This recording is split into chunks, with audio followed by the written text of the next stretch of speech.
successful one, developing new drugs, treatments for disease. If the public doesn't believe physicians or public health authorities, like, what kind of country do you have over time? That's absolutely right. And now we see the censorship to top it off. I'll tell you this, Tucker. I was a Harvard-trained scientist. I started a biotech company. I care about the integrity of science. And science is not what some government official says on a given day, depending on what side of the bed he woke up on. Science is a method. It is a method of pursuing truth that requires free speech, open debate, and skepticism. Yes, skepticism is part of science. And instead, science, we've seen science transform into becoming this institution. I think of it as a church, what I call the church of scientism.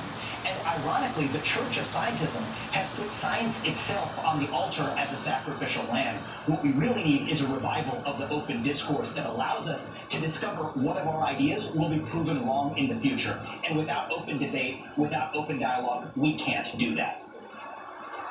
And isn't that, I mean, you would know since you started a biotech company, but the United States has led the world in scientific innovation for 100 years because it's the most open country.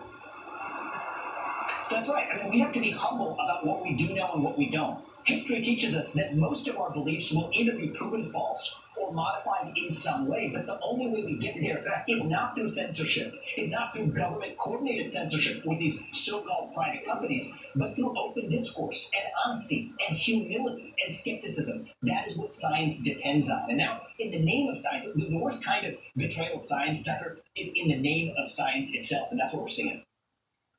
That's totally right. Humility.